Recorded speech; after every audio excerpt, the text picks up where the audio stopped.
So, welcome to Becks' Idiot Voice, where I rant like an idiot.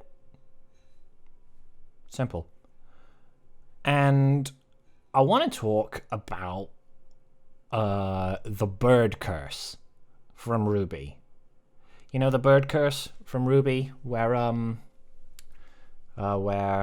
So we're going to talk about Duve and Pigeon from RWBY. About their silly bird curse. And how I would fix it. I would fix the bird curse. The fixing is how I would do it. So let's talk about the bird curse, what it is in general. So, a magical man who is the Wizard of Oz, but instead of pretending to be a wizard, he's an actual wizard, so A+ for getting that reference. And you have two people who can turn into birds at will. And that's not a curse, that's a power. Like that is just a flat out power, something you can do. Excellent magical ability. And there are two people involved in this. There is Dove and Pigeon. Pigeon. We're gonna call him Pigeon for this. And yeah, let's fix that. So you have Miss Witch Trials. You have Miss Witch Trials, who can do magic, and you have the Wizard of Oz that can do magic. And let's change it so that Madame Witch Trials cursed these two people to be birds. Just forever. Because, I don't know, it's entertaining. Human beings, they're not humans anymore. They're birds. So, that happens. And instead of just being all like, we're going to keep them birds now. Instead of that, you have Wizard of Oz, who basically is going to go, I can mitigate this curse, but only a little bit. I can't remove a curse, but I can make it almost null void by making it more specific. So instead of just being birds all the time, you'll only be birds once a certain criteria is met. How's that?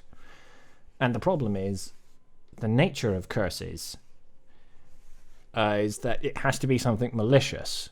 You know, like, because that's just how a curse works. It is something you cast on someone to make them suffer in some way.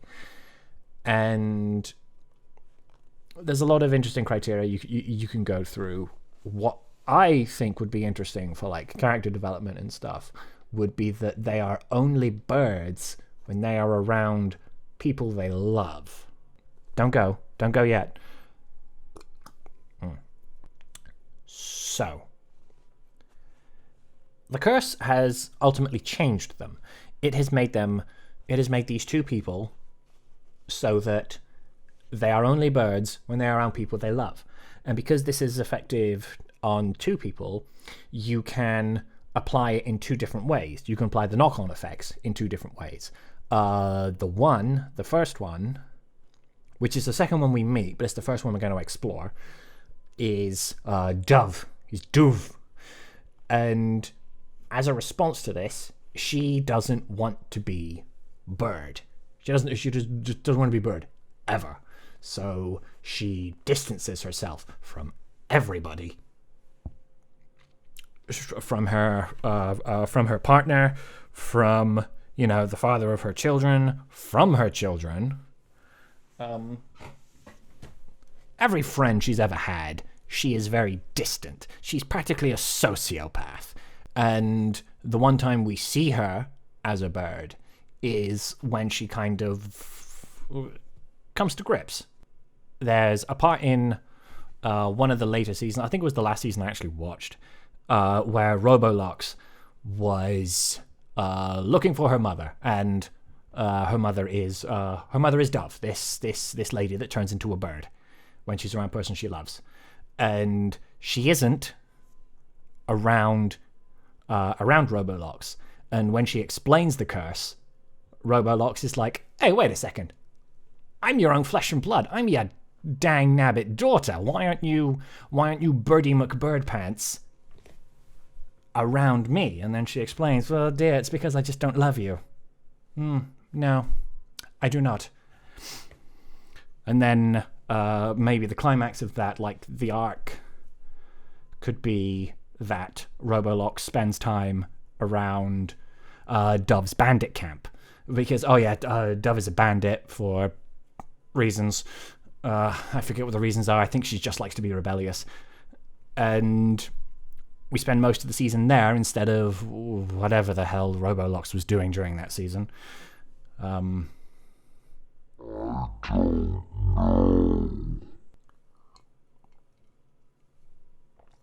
Take a shot every time thinking about Ruby. Makes your brain hurt. So the climax of that arc is when danger comes to the bandit camp. It's just, generic miscellaneous bad guy number 3. It's just kind of like, I'm going to come around here and I'm going to destroy everything. Maybe it's the big guy with the heart of gold who gets powers by jamming things into his body. I forget what he's like. He's like, I'm a big meat guy.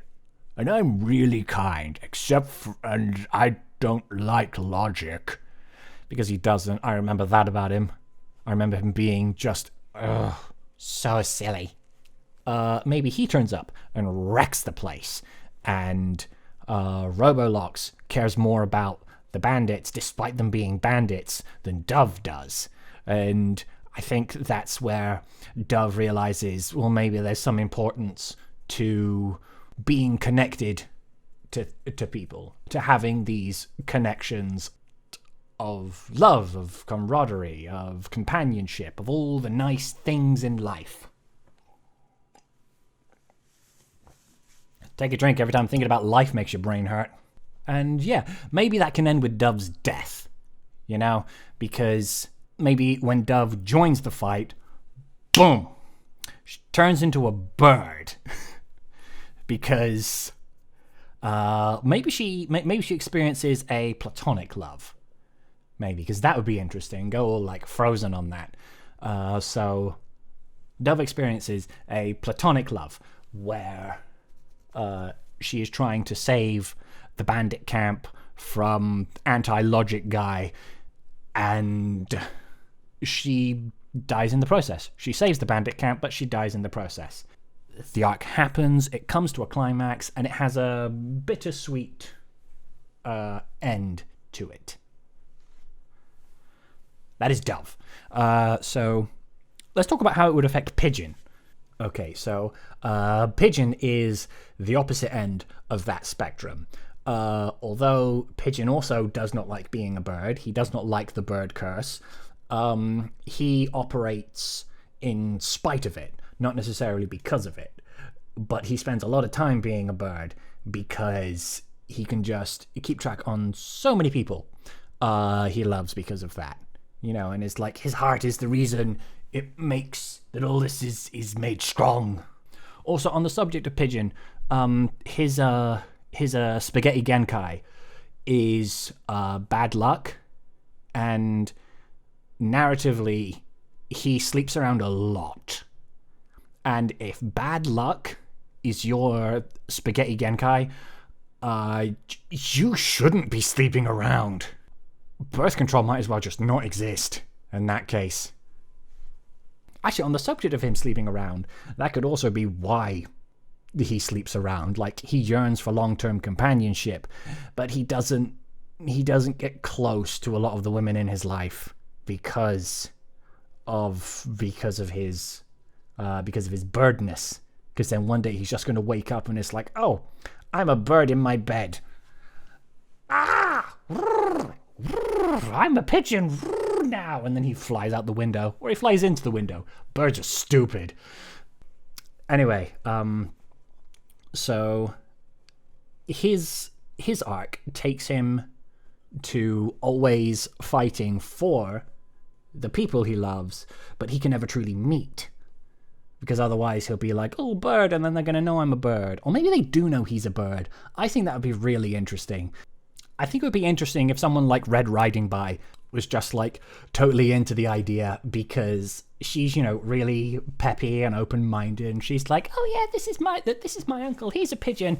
Don't ask. It's such a silly thing. But she's tolerant of it, And I think that personal emotional climax could happen within, I think, season 3. I think it was season 3 when the town exploded. Where the town was like, boom, kaboom, because a lot of big animal hollows turn up, and they're like, oh, we are attracted to sadness, and lots of people were sad at the time because Pistachio died. Poor Pistachio, she died for us somehow. Pistachio died, Hollow turn up, and Pigeon has to mobilize with the rest of the Wizard of Oz's team of people who do people things. And halfway through that, Red Riding By is kind of like, oh no, my uncle's fighting, I've got to go help him. Maybe she just has like a momentary lapse of this happening. Or we establish early on that one of the villains has this kind of like selective memory thing. Like their spaghetti genkai is that they can just kind of look at you and it's like, you don't remember this. And, they use it for like infiltrating and robbing banks in broad daylight until like Cinderella turns up and it's like, you use your spaghetti genkai to help me, yes? Good. And then they use their selective memories to kind of like infiltrate, sabotage, bring the empire down from within, because that's the only way an empire stays dead, is if it's brought down from the inside. Anywho, and yeah, they look at her and it's like, you've forgotten all about the curse, the bird curse. And then they see Uncle Pigeon fighting a hollow, and they're like, Uncle Pigeon, I've come to help. And then Uncle Pigeon turns around and he's like, no, you idiot. And then Uncle Pigeon turns into a bird. And let's see, I don't think he would die in this. I don't think he should die. I think he should definitely get hurt though as a bird, because then a hollow just kind of like, I have you, bird, crush, crush, crush. And then Uncle Pigeon gets not totally killed, but nearly killed. And he has to spend time as a person in a hospital wing. And because he has to be a person to heal like a person, no one that even has a slight fondness for him is going to risk going there. Which is also going to be Red Riding Bee, because... and it's going to hit her the most, because she has been the most accepting of the bird curse up until this point where it almost got Uncle Pigeon killed. And that's that arc too. I only thought about 2 arcs for fixing Ruby because I don't want to become an alcoholic again.